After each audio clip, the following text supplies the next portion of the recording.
Hey guys, Jim here. Um, Sorry it's been so long. It's just been, life gets in its own way and gets in your own personal way as if you let it, as far as that goes. It's been quite some, I'd say, 4 months, 5 months at least, since the last time we've actually eye to eye kind of a thing. Uh, just to fill you in what's going on, positive and negative. A lot more positive than negative, let's put it that way, which is, that's how I live my life. Don't take anything personal, just keep trucking on, that's all we can do. We're only here one time, so we're going to sit there and be candy-assed about all this stuff that's going on in the world, and it is what it is, So, any which way, last time we spoke, actually before we spoke, me and my guys were heading down to Puerto Rico to do some hunting of iguana. We got a contract shooting iguana, harvesting it for human consumption. So some of my guys went down there and we had a great time, a lot of work. I'll tell you one thing, the toughest animal I've ever shot in my life. I mean, these things, we could only shoot them in the head. Like I said, this is all for human consumption, so it couldn't be shot in the body whatsoever.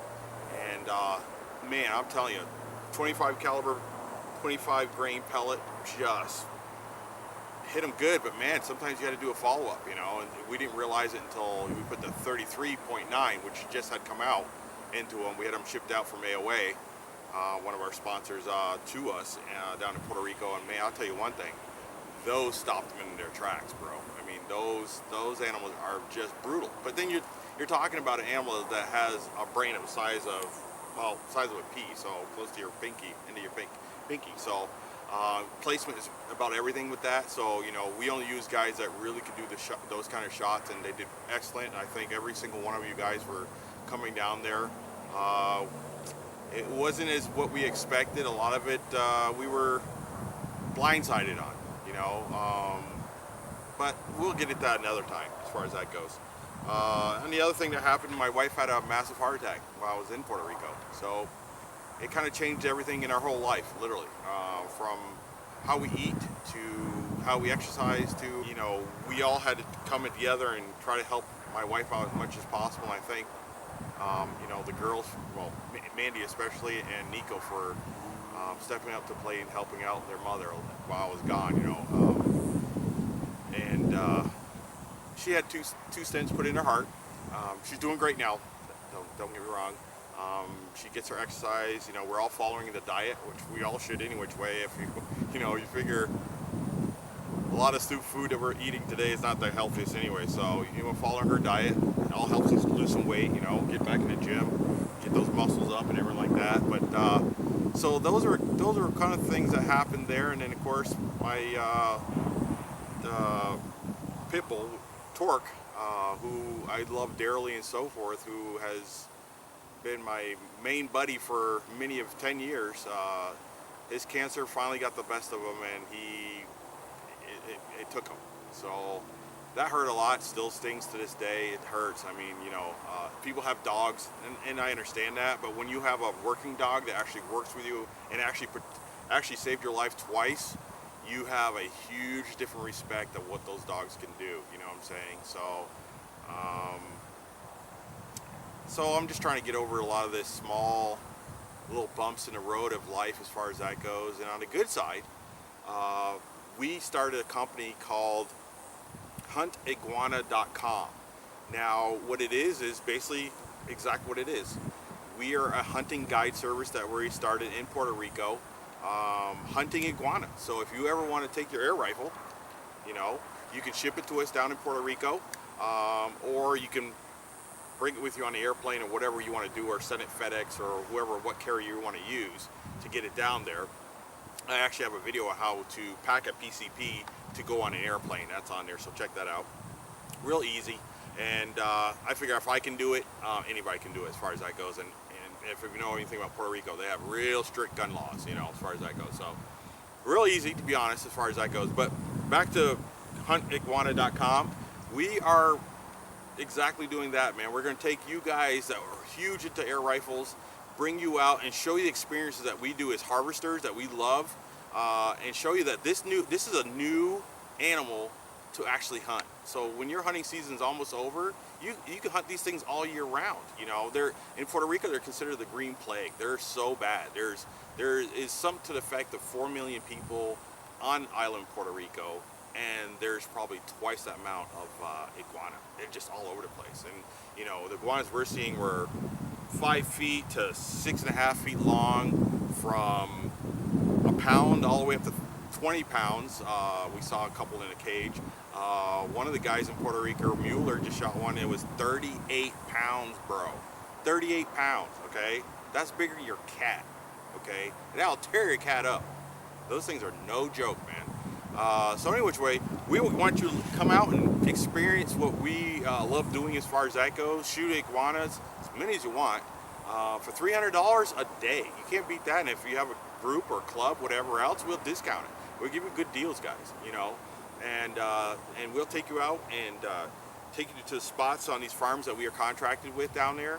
Shoot as many iguanas as you will. We even have guys come in and cook them for you, so you actually get to try them. So that is so badass, dude, because they're so good. We're one of the only places, I take that back.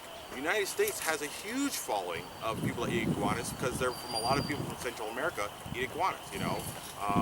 Most parts of Central America, for really quickly, the iguanas are almost extinct because they were overeaten, you know. They actually call them tree chickens down there, okay? So we were harvesting them down there for human consumption. That, you know, they were shipping all the way around the world and stuff like that. So what we want to do is to, like I said, show you guys this, have you experience it.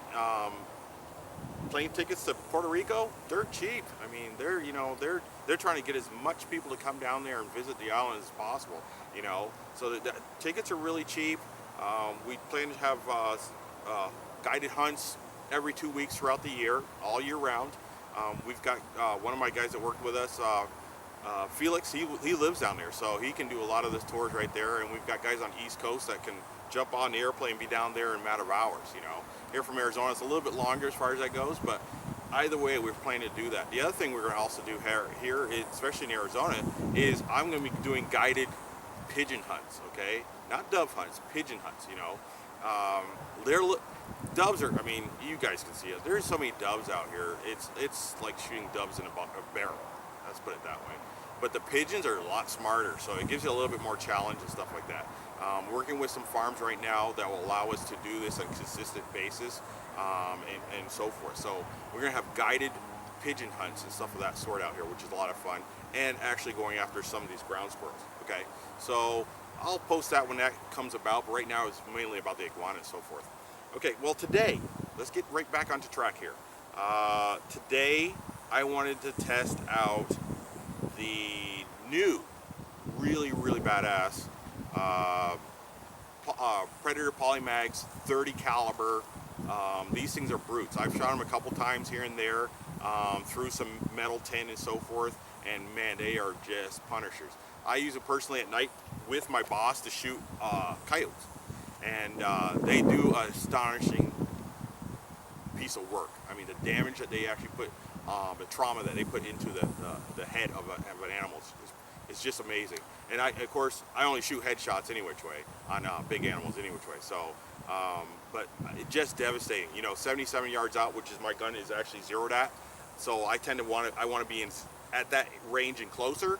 Just dumps the cheese out of them. You know what I'm saying? So we're gonna be doing some shots on some metal just to show you what it does at 77 yards at corrugated metal, dude. I'm talking about this really thick stuff that the farmers use to, you know, hold the pins and so forth. So let's get to it, man.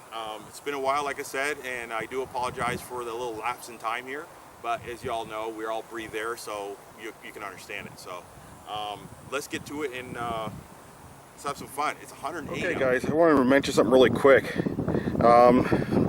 Since it's a free-floating barrel, it tends to get droopy after a while. So what I do is I actually take a silicone rubber gasket, O-ring, whatever, and I stick underneath there, and it keeps it from drooping. And now you sit there and go, oh, that's going to throw your zero off. Well, it does. You're going to have to re-zero it. But the neat thing is that, as you know, your accuracy is all based on harmonics, okay? So this doesn't throw the harmonics off because it actually gets to move with the barrel. So actually, I personally think it's tightened up my groups. I swear to God. But that's just me being me. So that is what I like, is that I put that on there.